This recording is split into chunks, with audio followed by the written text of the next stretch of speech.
Hello fat stringers and low end lovers, your friendly bass teacher here with another bass lesson. However, this bass lesson is going to be different to normal bass lessons, and I'd say it's aimed at intermediate to advanced players, probably more on the advanced side, or people that have really paid particular attention to my cool chords lessons, which are on my website, or my bass book, which is also on my website, or people here on YouTube that really enjoy the lessons like Hertz, there's a link to that there, and maybe some of the, like the solo pieces, the solo compositions I do with all the nice chords and all this business. So what I've done is, I've taken famous songs and turned them into bass alone compositions, thinking maybe people would be interested in it. Give me your feedback. If you don't like it, then I won't continue to do them so much. But don't worry, I'm going to continue to do the other lessons as well, the beginners lessons. I'm not going to stop doing that. But I just wanted to explore other avenues concerning tapping and chords and fingerstyle and stuff like that. Stuff that's not really done on YouTube. Anyway, and I hope you enjoy it, my friends. Okay then, so the first thing we're going to do is we're going to come to the 15th fret, which is this C note right here on our A string, okay? And we're going to come down there with our ring finger, and we're going to create a shape, obviously, and then we're going to come down to the 14th fret on the D string with our middle finger right there. Okay, now the next notes that are played are these two taps here. Okay, and it doesn't really matter where this finger lies. It can be on this fret, this fret, this fret, this fret, this fret, any one of these.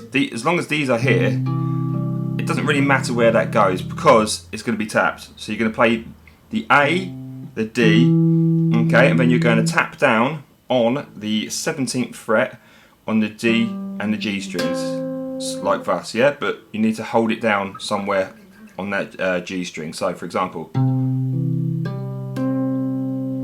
okay, so again, just to reiterate, you're going to go A, D with your thumb, and then tap down on D, G.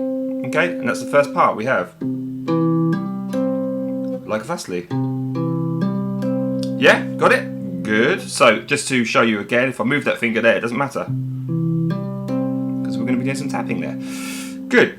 Okay, next thing we're going to do is we're going to come down to that G note there on the 10th fret on the A string with our index finger, okay? And we're going to hold that root. If you guys do my videos, you'll know what a root 5th octave is, okay?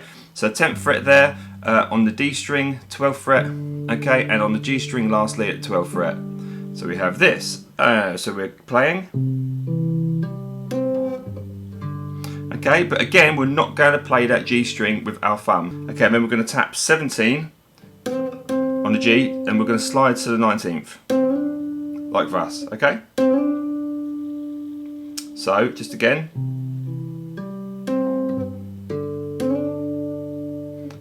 Now this next bit, I'm going to offer two alternatives. The first one I'm going to do is going to come to the A note there on that A string with your index finger, and again we're going to have this root 5th octave thing going on. So we have A there, and then we're going to play the E there, which is the 14th fret on the A string, on the D string. So then lastly we're going to come to the 14th fret on the G string, which is another A note. So we have A, E, A. Do complicate things sometimes, don't I? Okay, so again we have boom, boom, boom, boom. Okay, and we're going to go thumb, as mentioned in my book. Thumb, thumb, finger. Thumb, thumb, finger. Okay, and this is going to be your index. So we have this business going on. Thumb, thumb, and again. Okay, so we have. We play this like this, and then we come down. This index finger here comes down to the 10th fret. Okay, it plays that G there, that 10th fret on the A string. So we have like that, and it just hits it once. Now that's a stretch, and I understand that's probably really, really difficult for some people. So the alternative is we're going to play the open A, okay, and then we're going to come to the 14th fret on the D and the G strings. play them instead. Again, thumb, thumb, finger. Okay, then this middle finger here is going to come to the 15th fret on the E string. Alright, and it's the exact same thing. So this is exactly the same as you can hear. Okay, so that's the alternative. Alright, for this example, I'm going to be doing it this way. Okay, but you could do it whatever way's most comfortable for you. So again, oh.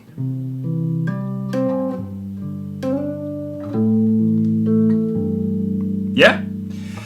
Okay then, next thing we're going to do is this. Okay, so we're going to come to this F here, which is the 13th fret on the E string, and we're going to hit it with our index finger right there.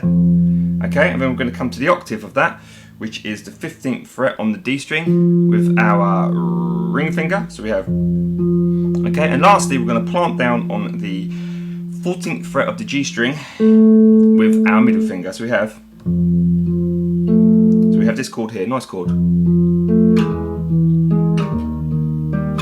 Yeah? Okay, boom, boom, boom. Okay, and again, thumb, thumb. Okay, right there. So thumb, thumb, finger. But as we hit this note here, we are going to do this. Yeah? And how we do that is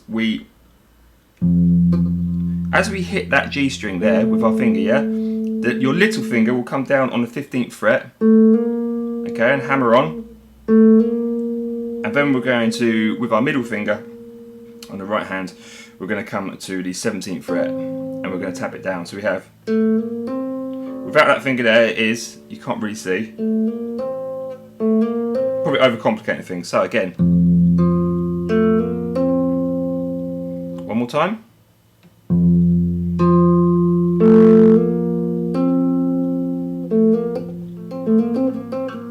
Yeah? Does that make sense? I hope so.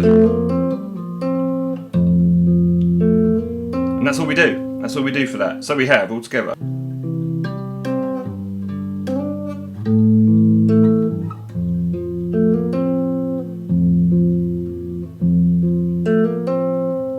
Brilliant. Okay. I mean, all of this can be changed. If that tap-in's too hard for you, just go. You know, just use that chord anyway. You don't have to add the embellishment there if you don't need to. Okay then, so... And then we come back, we do exactly the same thing again, we repeat it. Here we go. Okay, I'll go through the whole thing.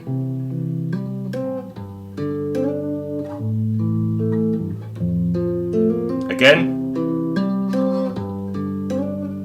Okay, and instead of, we come back to this F again, but instead of doing like we did last time, we hold that chord, okay, exactly the same chord, with our thumb, our index and our middle fingers on the E, the D and the G strings, we pluck at exactly the same time, everything at exactly the same time.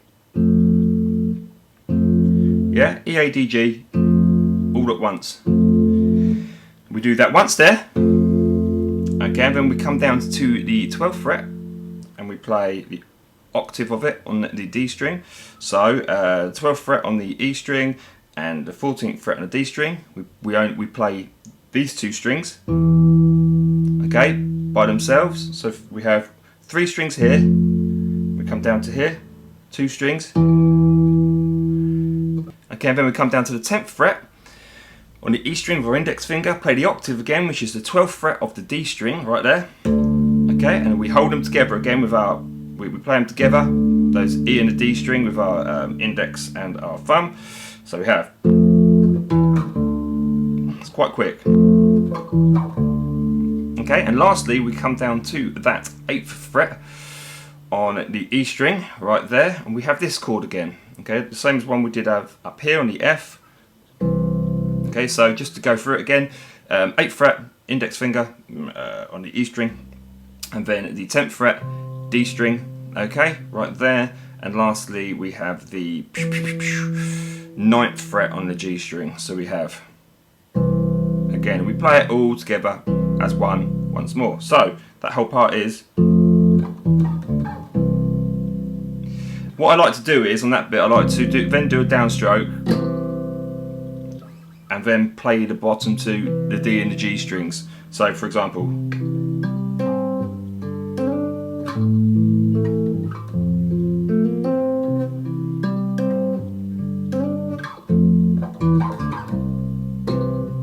okay, so just add something there. I don't know,